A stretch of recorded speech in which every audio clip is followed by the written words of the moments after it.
Good afternoon, everybody. Good afternoon, everybody. How fantastic to be here in the beautiful West Yorkshire sunshine. See, absolutely extraordinary. Lovely to see you. It must be the safest place in West Yorkshire here. Thank you all very much for coming along. And this is the beginning, the launch of a fantastic programme that we have in this government that we're very proud of to recruit a big new wave of police officers across our country. And I want to say a big thank you to all those here, all those who are signing up, and everything that you're going to do. And this is part, as you may know, of a big effort by this government to deliver on the priorities of the British people. And as you may have seen yesterday, I hope you saw it, there was a big announcement about more spending for the NHS, 20 new hospital upgrades on top of the 34 billion that we're putting in to the NHS of new money. We are levelling up education funding around the country so that all schools get an uplift, both primary and secondary schools. But in my view, policing safe streets is the absolute bedrock of society. It's what drives a successful and productive economy. It gives people the confidence to invest, to improve their neighbourhoods. Safe streets are absolutely vital for our country, and it is you in the police who are delivering safe streets. And I absolutely want to thank you from the bottom of my heart for what you do. I used to be Mayor of London, and I was effectively I was Police and Crime Commissioner for London, and I know the incredible work that the police do. And the most important thing I think politicians can do is back the police, give you the top cover for what you do, whether that's ensuring that you have the proper legal protections for important things like stop and search, or above all making sure that you have the funding that you need. And this programme, as you know, is just the beginning, the first 6,000 of a programme to recruit 20,000 more police officers. And are you guys new recruits? Fantastic. Thank you very much for what you're doing. Thank you. And everybody's learning the caution. You know the caution. You know what you have to say when you call someone. You do not have to say anything. Is that right? But anything you no, but if you fail to mention something which you later rely on, hang on, let's get this right. Do you remember it? They all know it. Which you later rely on in court, may be taken into account. Anyway, you get the gist. And it's part of the training of the police in a law-abiding country that we know people's rights and we give them their rights. And it's part of the trust between the public and the police. And it's absolutely vital that the public has that trust in the police. And I think the police in our country have a unique relationship with the public. It's quite unlike what you find in many other countries around the world. And I'm immensely proud of the way we do it and of our record in bringing crime down. And we want to go on, as I say, to recruit another 20,000 officers in this country. And I hope you think that that is the right thing to do. And yes, of course, I understand that crime is changing and crime is now a lot more online. But I think people in this country want to see police officers out on the streets, spreading that sense of reassurance, making sure that everyone in their neighbourhood feels safe and looked after, and we are going to insist on that. And this first push will cost, as Sajid Javid announced yesterday, £750 million for the first wave. There will be more to come. And I just want to make a quick point about spending money in this country, which is that there are some people who are now suggesting that we should spend £1 billion more a month, not £750 million, but £1 billion more a month to stay in the European Union beyond October the 31st. And I have to tell you, I don't think that would be a good use of public money. and I'm going to make sure that we don't have that unnecessary delay. And I'm going to do everything I possibly can to make sure that this country comes out of the EU on October the 31st. But unfortunately, Parliament voted yesterday effectively to scupper our negotiating power and to make it much more difficult for this government to get a deal. So what I want to do now is to really give the country a choice. We either go forward with our plan to get a deal, take the country out on October the 31st, which we can, or else somebody else should be allowed to see if they can keep us in beyond October the 31st. And I have to tell you, I don't think that would be the right way forward. And I think if people really think that this country should stay in the EU beyond October the 31st, then that really should be a matter for the people of this country to decide. Because at the moment, what Parliament is voting for, or Parliament voted for yesterday, was a system by which the EU itself would decide how much longer we had to remain in. And I, for the life of me, cannot think that is the right way forward. So all I can say, and I hate banging on about Brexit, I don't want to go on about this anymore, and I don't want an election at all. I don't want an election at all, but frankly, I cannot see any other way. The only way to get this thing done, to get this thing moving, is to make that decision.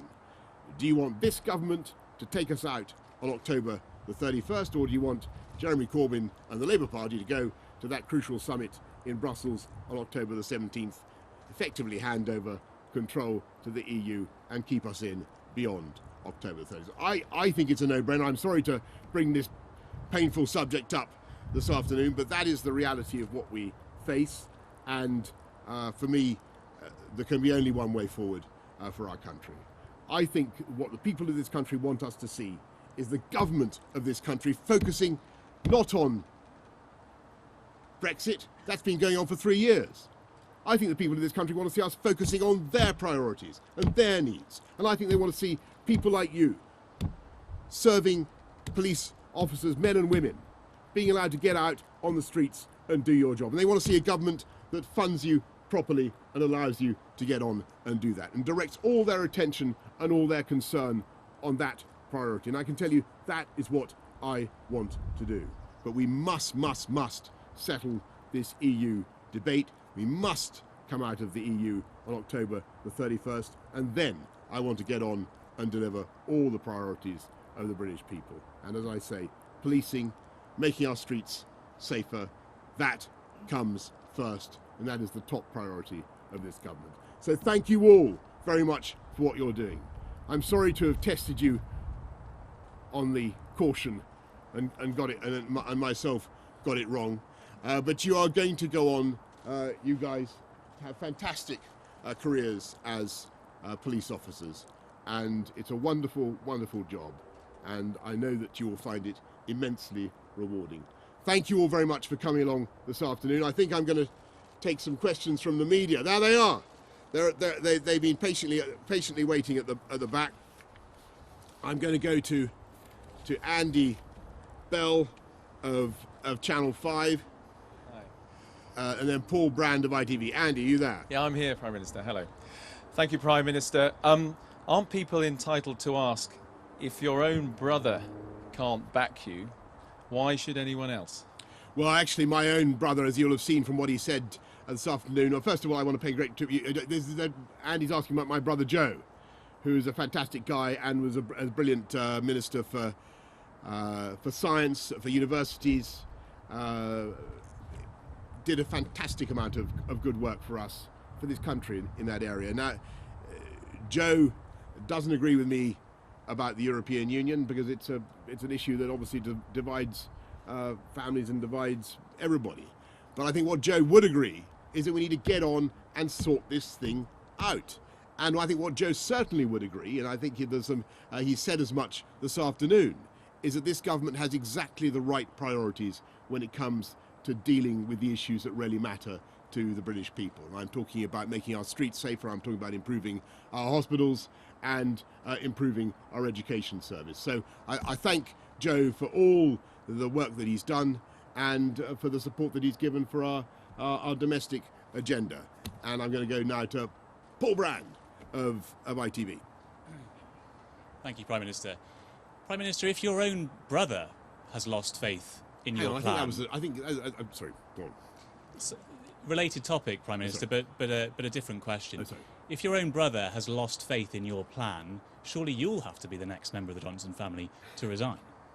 Well, my intention, as I said just now, and I'm absolutely determined to do this, is to deliver on the mandate of the people. We have a democracy in this country, and the way we work is that when the people of Britain take a decision, parliamentarians are sworn to uphold that decision.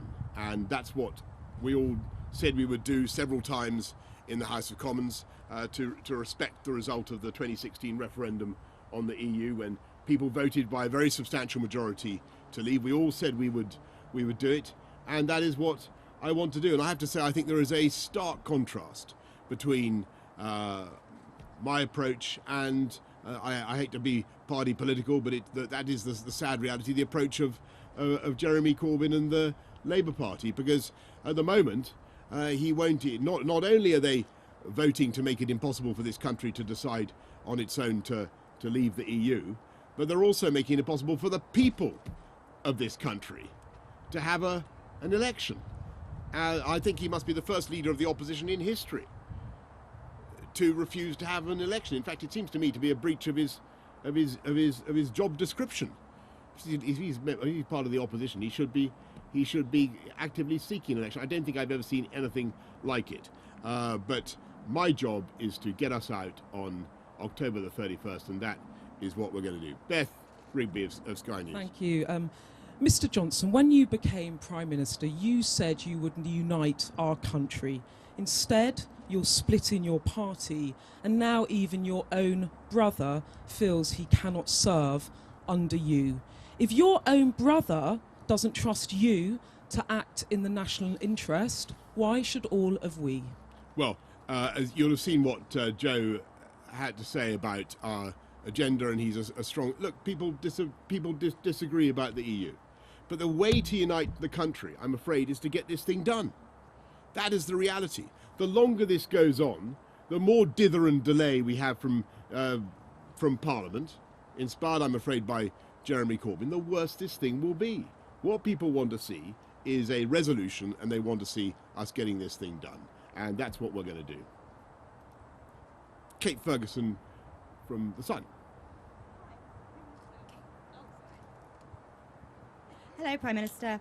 Can you make a promise today to the British public that you will not go back to Brussels and ask for another delay to Brexit? Yes. And sorry. I can.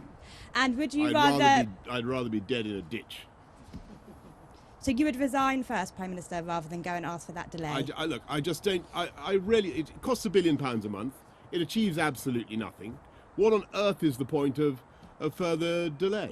I think it's totally pointless. Claire Ellicott from the Daily Mail. Thank you. Your own Chancellor has become the latest Tory MP to voice concerns about your purge of 21 rebels from the party.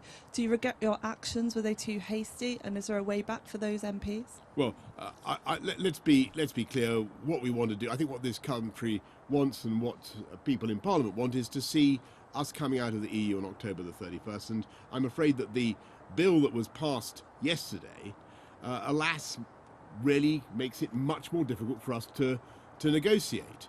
And what it says, it actually draws up the MPs wrote a letter that the Prime Minister would have to give to Brussels, demanding an extension beyond October the 31st, and then Brussels, the EU, would decide how long the UK was going to remain in the EU. And with the best will in the world, I cannot see how that is democratic unless that is put to the British people. I think if that is really what Parliament wants, to give the EU this power to keep us in the EU themselves, and to scupper the negotiations, then I think there should be a clear choice for the country, and we should decide who do you want to be at that crucial summit on October the 17th. Do you want Jeremy Corbyn going there with his plan to extend and delay and keep us in the EU forever and a day, or do you want to settle this thing, bring us all together, and deliver on the mandate of the people? And that is what I will do.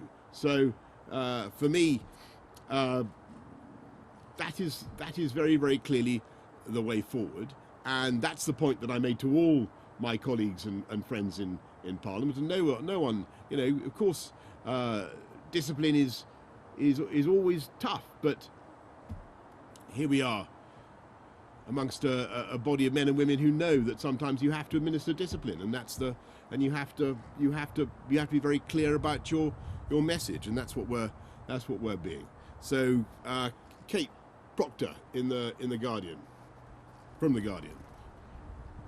Thank you, Kate Proctor from The Guardian. Prime Minister, exactly when are you going to hold an inquiry into Islamophobia in the Conservative Party that you promised to do on live television? Well, we are going to have as I think Sajid Javid and I agreed, we're going to have a general inquiry into all manner of racism and hate crime as soon as that can be got underway. But I have to tell you, we have a zero tolerance policy towards Islamophobia and all manner of hate crime and prejudice in the Conservative Party, as you can imagine. I think that is going to be it. I'll take one more there and one more there. You say no.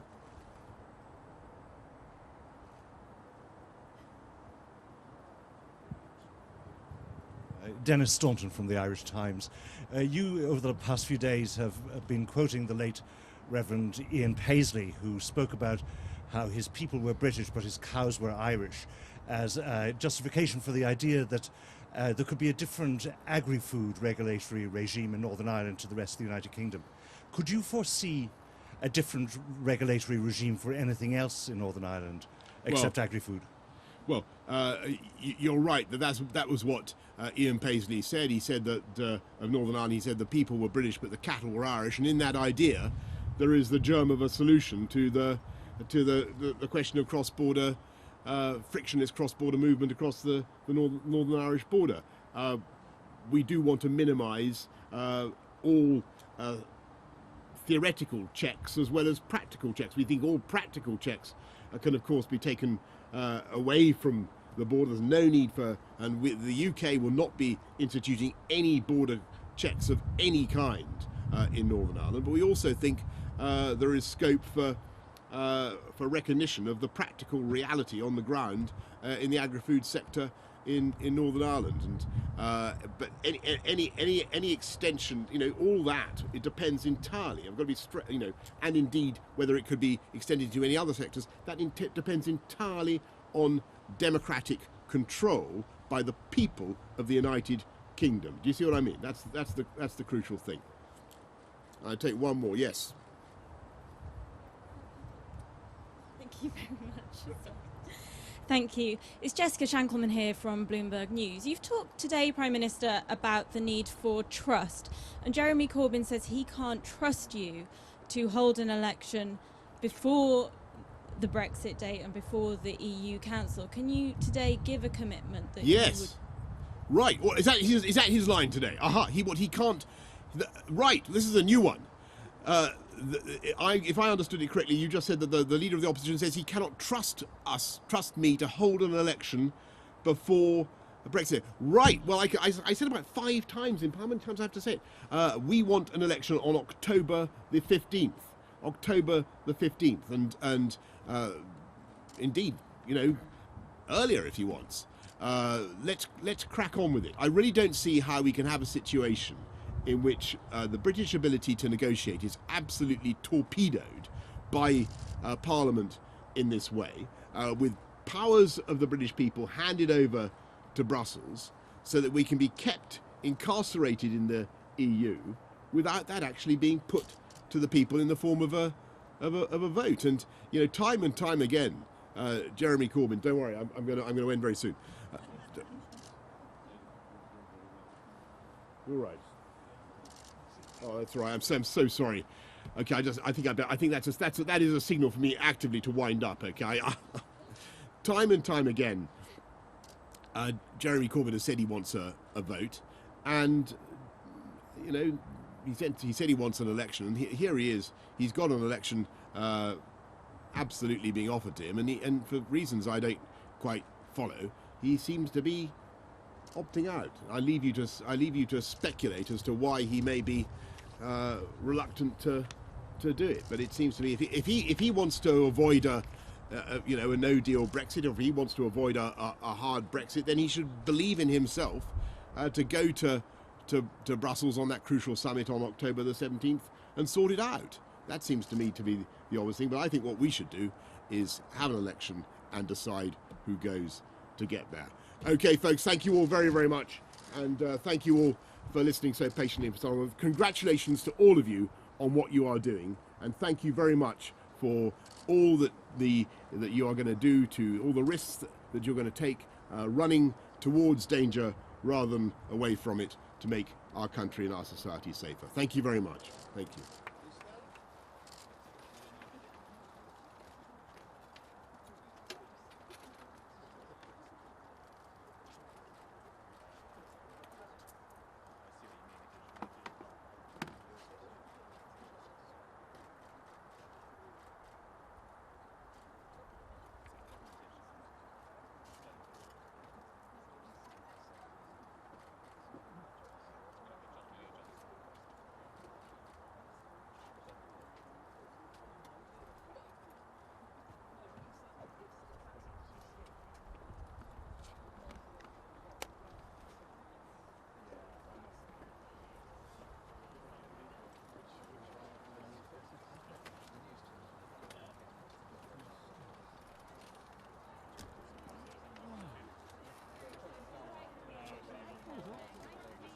Right, the Africa,